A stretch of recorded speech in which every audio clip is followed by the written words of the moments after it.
Assalamualaikum warahmatullahi wabarakatuh. Sahabat muslim semua yang dirahmati Allah subhanahu wa ta'ala, sungguh beruntung kita menjadi umat Nabi Muhammad SAW. Beberapa nabi terdahulu meminta dan bermohon kepada Allah subhanahu wa ta'ala untuk menjadi umatnya Nabi Muhammad SAW. Di antaranya adalah Nabi Adam, Nabi Musa, Nabi Ibrahim, dan Nabi Isa. Sahabat Enos 20 Channel, berikut ini adalah kisahnya. Nabi Adam mengetahui Nabi Muhammad SAW saat dia berjalan-jalan di dalam surga. Pada setiap sudut surga dan tiang arasy Allah Subhanahu wa Ta'ala terdapat nama Muhammad bersanding dengan nama Allah Subhanahu wa Ta'ala. Dari Ibnul Jauzi dalam kitabnya Al-Wafa mengutip perkataan Wahb bin Munabbih tentang kesan Nabi Adam alaihissalam terhadap Muhammad SAW. Sebelumnya, Allah Subhanahu wa Ta'ala menjelaskan kepada Adam, suatu hari nanti Ka'bah akan dibangun. Muhammad SAW akan menjaga, melindungi, dan merawat rumah Allah tersebut. Allah Subhanahu wa Ta'ala berfirman, "Aku adalah Allah, pemilik Ka'bah ini. Penduduknya Masjidil Haram, Mekah adalah orang-orang pilihanku. Pengunjungnya adalah tamuku dan berada dalam lindunganku. Di sana terdapat rumahku yang aku penuhkan ia dengan penduduk langit dan bumi. Mereka mendatanginya berbondong-bondong dengan berambut kusut dan berlumuran debu. Mereka berteriak dengan mengucapkan tasbih. Mereka berlari dengan mengucapkan talbiyah. Mereka menangis dengan air mata mereka yang bercucuran. Siapa yang berangkat menujunya tanpa ada tujuan lain, sungguh ia telah menjengukku dan bertamu denganku, sehingga patutlah bila ku beri ia hadiah dengan kemuliaanku." Sebelum diri Nabi Muhammad SAW dilahirkan dari rahim ibundanya, sudah ada Nur Muhammad.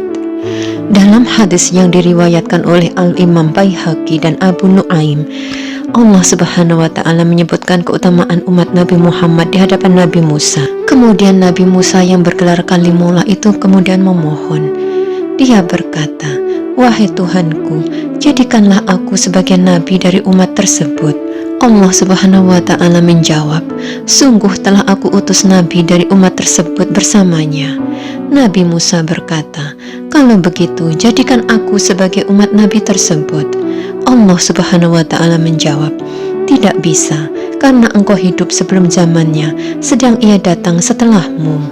Maha tahu Allah Subhanahu wa Ta'ala atas perasaan Nabi Musa, tidak ingin memupuskan harapannya.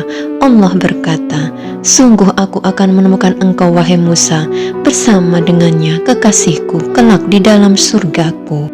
Dalail An-Nubuwah karya Al-Imam Baihaqi. Dalam kitab Al-Nawadir karya Syekh Ahmad Syihabuddin bin Salamah Al-Qalyubi halaman 9-10, bahwa dulu ketika Nabi Isa alaihissalam melakukan syiyahah, beliau melihat gunung besar dan tinggi. Kemudian Nabi Isa alaihissalam mendaki gunung tersebut. Sesampainya di puncaknya, Nabi Isa alaihissalam dikagetkan dengan batu besar berwarna putih, di mana warna putihnya lebih putih daripada air susu. Melihat batu tersebut, Nabi Isa alaihissalam takjub atas keindahan batu tersebut. Akhirnya Allah Subhanahu wa Ta'ala menurunkan wahyu untuknya. "Wahai Isa, apakah kamu suka ketika kamu akan kuperlihatkan dengan sesuatu yang lebih menakjubkan lagi?"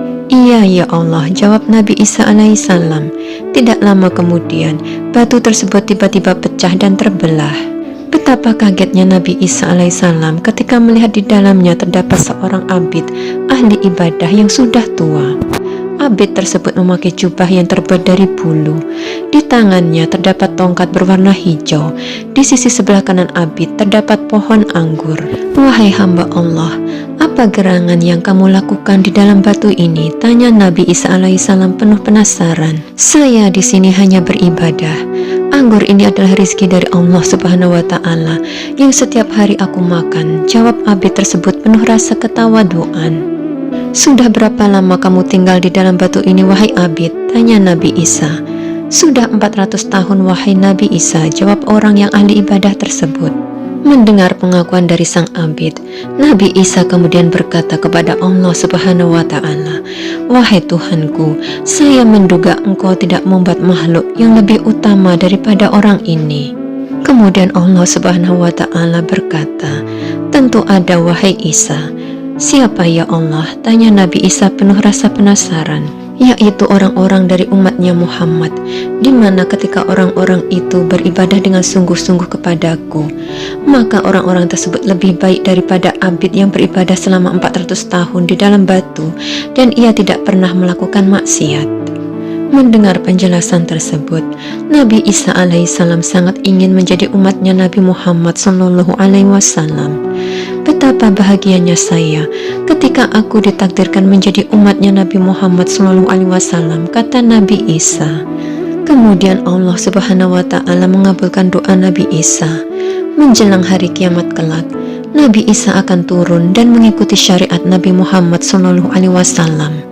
Sahabat muslim semua, sungguh beruntung kita memiliki Nabi yang sangat agung, yang sangat memikirkan umatnya. Dalam hadis sahih Muslim dari Abdullah bin Amr bin As, ia mengisahkan ketika Rasulullah SAW membaca ayat Al-Quran yang menceritakan tentang perkataannya Nabi Ibrahim dan Nabi Isa dalam Quran surat Ibrahim ayat 36 yang artinya, "Ya Tuhanku, sesungguhnya mereka berhala-berhala itu telah menyesatkan banyak manusia, maka siapa yang mengikutiku, sesungguhnya dia termasuk golonganku. Siapa yang mendurhakaiku, sesungguhnya Engkau Maha Pengampun lagi Maha Penyayang." Dan dalam Quran surat Al-Ma'idah ayat 118 yang artinya, "Jika Engkau menyiksa mereka, sesungguhnya mereka adalah hamba-hambamu. Jika Engkau mengampuni mereka, sesungguhnya Engkaulah yang Maha Perkasa lagi Maha Bijaksana." Rasulullah Shallallahu Alaihi Wasallam pun berkata, "Ya Allah, umatku, umatku." Kemudian Rasulullah Shallallahu Alaihi Wasallam pun menangis hingga tangis beliau mengguncangkan arsy. Kemudian Allah Subhanahu wa Ta'ala berkata, "Wahai Jibril, pergilah kamu kepada Muhammad dan ketahuilah bahwa Tuhanmu Maha Tahu. Bertanyalah kamu kepada Muhammad apa yang menyebabkan dia menangis." Allah Subhanahu wa Ta'ala tentu saja tahu apa yang menyebabkan Rasulullah menangis, karena Allah Maha Tahu.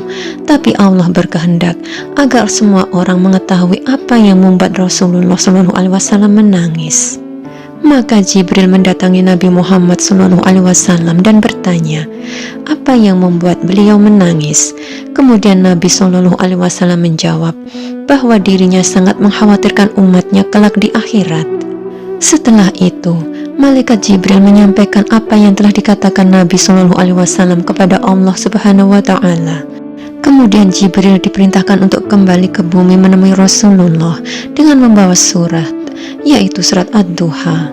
Kemudian Jibril membaca surat itu di hadapan Rasulullah SAW, dan ketika sampai pada ayat kelima, Jibril mengulang-ulanginya, "Walasawfa yu'tika rabbuka fatardo," yang artinya, "Dan sungguh kelak Tuhanmu pasti memberikan karunia-Nya kepadamu sehingga engkau menjadi puas." Maksud Jibril mengulang-ulang ayat tersebut adalah karena kelak Allah Subhanahu wa Ta'ala akan memberikan karunia-Nya kepada Rasulullah SAW di hari kiamat sebagai nabi satu-satunya yang bisa memberikan syafaat kepada umatnya. Mendengar Jibril mengulang-ulang ayat tersebut, kembali Rasulullah menangis, tersungkur dan bersujud syukur, menangis lama dalam sujudnya. Kemudian bangun dan kembali berhadapan dengan Jibril dan berkata, "Demi Allah, wahai Jibril, dan demi jiwa Muhammad yang berada dalam genggaman tangannya, aku tidak akan ridho, aku tidak akan pernah senang, aku tidak akan pernah gembira apapun nikmat yang Allah berikan kepadaku nanti di akhirat, kalau masih ada umatku yang disiksa di neraka jahanam, walaupun hanya satu orang." Dari sini kita bisa mengetahui betapa kasih sayang Rasulullah SAW kepada kita umatnya. Meskipun beliau sudah dijanjikan surga oleh Allah Subhanahu wa Ta'ala, namun beliau tidak akan merasa gembira jika umatnya masih ada yang berada di dalam neraka. Sungguh beruntung kita menjadi umat beliau. Syukur alhamdulillahirabbil alamin. Terima kasih ya Allah atas nikmat Islam, iman yang Engkau berikan kepada kami. Terima kasih sudah menyimak. Mohon maaf atas segala kekurangan. Wassalamualaikum warahmatullahi wabarakatuh.